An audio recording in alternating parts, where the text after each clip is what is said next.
La clé de l'alliance numéro 5 est l'état d'esprit d'abondance, l'état d'esprit.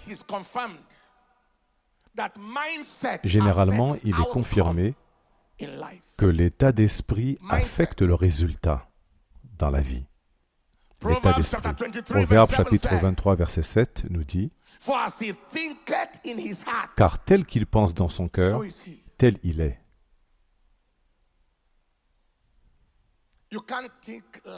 Vous ne pouvez pas penser au manque.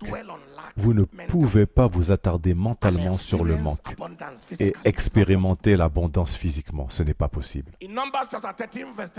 Dans Nombre chapitre 13, verset 33, nous avons vu les enfants d'Israël avec ce que nous appelons la mentalité de sauterelle. Il est écrit, « Et là, nous avons vu les géants d'Anak qui viennent des géants, et nous étions à nos propres yeux comme des sauterelles. Et ainsi, nous étions à leurs yeux des sauterelles. » Donc ils ont continué, ils sont restés sur l'herbe jusqu'à ce que tous meurent dans le désert. Vous ne pouvez pas avoir la mentalité d'une sauterelle et finir avec le destin d'un aigle.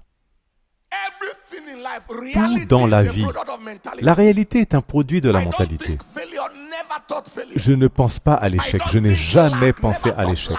Je ne pense pas au manque, je n'ai jamais pensé au manque. Quand dans mon bureau, les gens disent tel ou tel appareil ne fonctionne pas ou doit être remplacé. Je parlais à l'un d'eux l'autre jour. Tel ou tel équipement ne fonctionne pas et doit être remplacé. J'ai dit, alors pourquoi n'a-t-il pas été remplacé? Est-ce que le remplacement coûte 1 milliard de dollars? Ils disent non, c'est aux alentours de 1 million ou 5 millions de naira, entre 300 et 3000 euros. Alors j'ai dit, achetez-en 10, utilisez-en un, gardez les autres jusqu'à ce qu'il ait besoin d'être remplacé à nouveau. Je l'ai dit avec colère.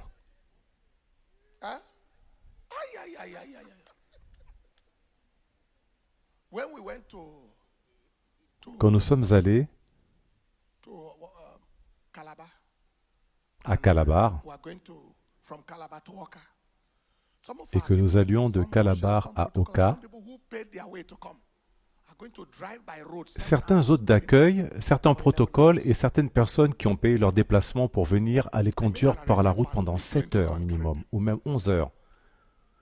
J'ai dû faire un arrangement pour qu'un avion vienne les transporter au lieu d'un tel stress sur la route pendant 7 heures. Cet avion qui était prévu a échoué pour une raison ou une autre. Donc, celui qui était sur place a fait l'aller et le retour. Je l'ai envoyé les chercher.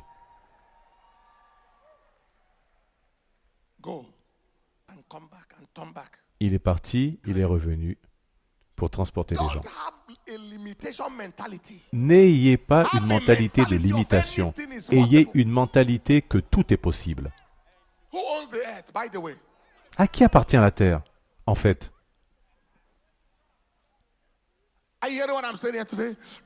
Entendez-vous ce que je dis aujourd'hui?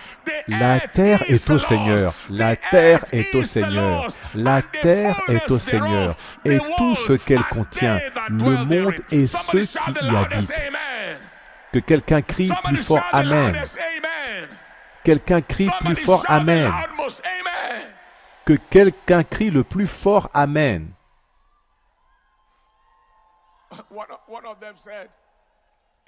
L'un d'eux a dit que dans sa famille, lui-même, sa famille et sa famille élargie, personne n'avait jamais voyagé comme ça auparavant. C'était sa première fois de toute sa lignée. Suivez-vous ce que je suis en train de dire aujourd'hui? C'est très très important. Nous voyons la plupart d'entre nous avons grandi avec certaines mentalités qui ont limité nos vies. Vous dites à vos parents que vous avez besoin d'argent. Ils répondent, est-ce que l'argent se cueille dans les arbres? Vous dites que vous avez besoin de faire ceci et vous recevez toutes sortes de paroles méchantes qui mettent une limitation dans votre esprit. J'ai dit à mes enfants, tout ce dont vous avez besoin, qui est un besoin réel et que vous savez que je suis en mesure de vous le donner, ne le demandez pas en suppliant. Ne tremblez pas pour le demander. Ne tremblez pas pour le demander. Devons-nous trembler devant notre Père céleste? Sentez-vous simplement normal. Et les enfants sont devenus si sages. Tenez ceci, c'est pour faire cela. Oui, papa, je te rends la monnaie. Vous comprenez ce que je suis en train de vous dire? Élevez vos enfants avec la mentalité que tout est possible. Réajustez votre propre mentalité. La mentalité de rareté et de pénurie. Amenons nos esprits au point où la Bible dit à celui qui est capable de faire infiniment au-delà de tout ce que nous pouvons demander ou penser ou imaginer. Donc nous devons réajuster notre mentalité.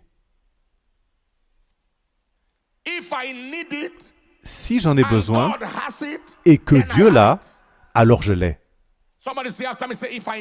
Quelqu'un répète après moi, si j'en ai besoin, plus fort, si j'en ai besoin, et que Dieu l'a, alors je l'ai.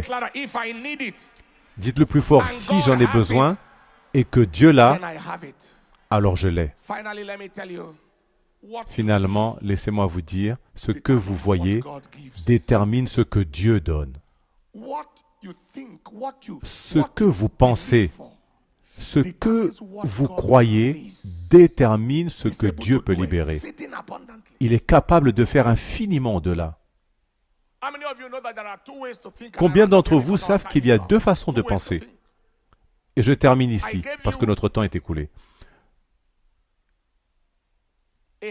Deux façons de penser. Je vous ai donné un demi-verre d'eau. Un demi-verre d'eau, exactement à moitié. Je l'ai donné à deux personnes différentes. J'ai dit, parlez-moi de ce verre. Une personne avec une mentalité de pauvreté dit que le verre est à moitié vide. Une autre personne avec une mentalité d'abondance, une mentalité de possibilité, qui pense en termes de plénitude, dit que le verre est à moitié plein. Oui, monsieur. Pour celui-ci, c'est la plénitude qui est son objectif. Pour l'autre, c'est le vide qui est son problème. Donc, celui qui dit que le verre est à moitié plein va chercher comment le remplir. Celui qui dit que le verre est à moitié vide pense à ce qu'il faut faire avec le vide, et il va le vider.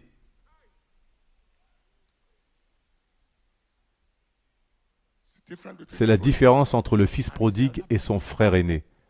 Le fils prodigue avait une mentalité d'héritage. « Père, donne-moi la part de bien qui me revient. » Il savait qu'il avait un héritage. Le frère aîné ne l'avait pas. Il avait plutôt une mentalité de limitation. Le frère aîné a déclaré « Tout ce temps, j'ai servi mon père, il ne m'a même pas donné un chevreau. » Le père a dit « Quoi? Tu ne sais pas que tout ce que j'ai est à toi? Donc toutes ces années, tu as été avec moi et tu n'as même pas de bon sens maintenant? Donc tu es un riche naïf?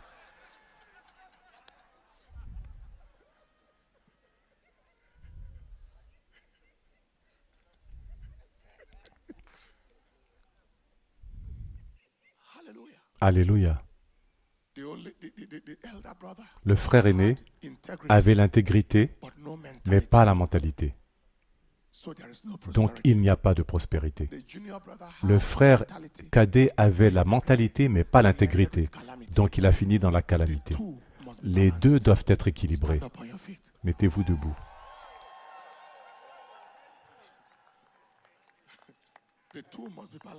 Les deux doivent être équilibrés. Comprenez-vous ce que je suis en train de dire? Marchez comme le roi que vous êtes, le fils d'un roi. Pensez en termes de royauté. Ne pensez pas en mendiant. Ne pensons pas en empruntant. Arrêtez de chercher où mendier et emprunter. Vous êtes trop grand pour mendier, trop grand pour emprunter. Votre destin est un destin de donneur, un prêteur. J'ai vu des gens essayer de donner une offrande et l'attendre en disant « Prends ». J'ai dit « Prends. Moi? Est-ce que j'ai l'air d'un mendiant pour toi? Apporter une offrande en argent liquide? Moi? » Il a dit « Prends. Savez-vous à qui vous avez affaire? » Certains ont dit « Apportez, apportez, apportez. »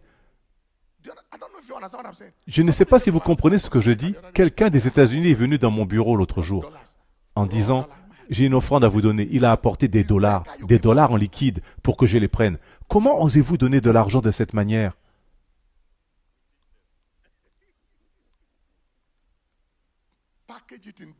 Emballez-le avec dignité, qu'il soit respectueux et qu'il soit livré honorablement. Beaucoup d'entre eux sont choqués. C'est vrai, quand je dis « vous vouliez donner quelque chose », que Dieu vous bénisse, mais repartez avec votre offrande. Je ne collecte pas d'argent de cette manière. Si vous ne rejetez pas l'argent, l'argent n'aura pas peur de vous.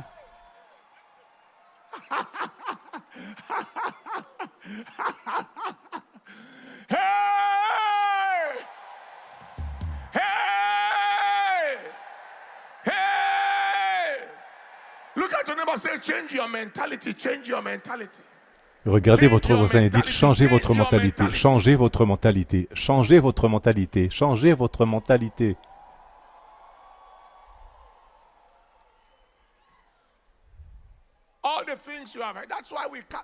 C'est pourquoi nous nous déplaçons comme nous le faisons en regardant uniquement vers Dieu, absolument et entièrement vers Dieu.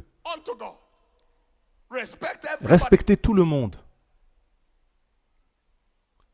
S'il vous plaît, ayez cette mentalité de Dieu en premier. Soyez un pratiquant de l'Alliance. Toutes les choses dont j'ai parlé concernant le don, ne les oubliez pas. Allez, ce n'est pas une question de force. Dieu peut se passer de ce que vous avez. C'est une question de privilège, pas une question de vouloir favoriser Dieu ou favoriser le royaume. Ce n'est pas une mentalité de contribution. Comprenez-vous ce que je dis ici? Et puis, bien sûr, soyez un travailleur diligent. Soyez un travailleur acharné. Et puis, maintenez une vie de louange. Et bien sûr, enfin, l'état d'esprit d'abondance. Levez les mains partout et dites, après moi, Père, merci pour ta parole, pour moi aujourd'hui. Je reçois la grâce de vivre selon cette parole. Je reçois la grâce de m'appliquer à ces secrets d'alliance éprouvés de domination financière pour des résultats drastiques. Je reçois la grâce, Seigneur, au nom de Jésus. Levez les mains et la voix et parlez à Dieu. Ouvrez la bouche et priez. Je reçois la grâce, je reçois l'aide, je reçois la miséricorde.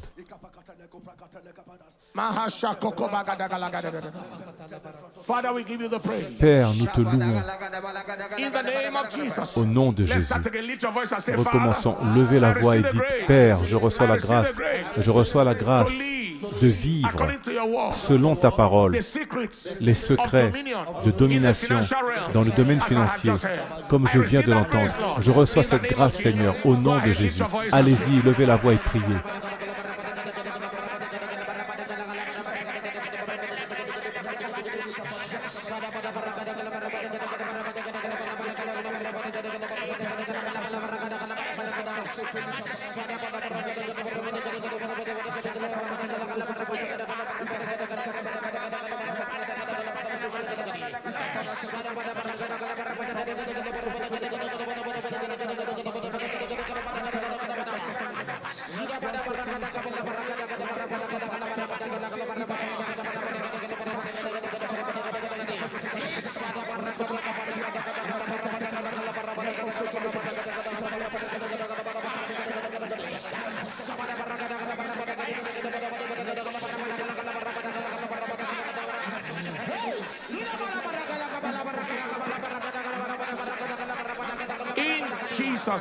Au nom précieux de Jésus-Christ. Père, nous te donnons la gloire, l'honneur, l'adoration. Que ton nom soit béni. Au nom de Jésus. Donnez honneur et gloire à l'Éternel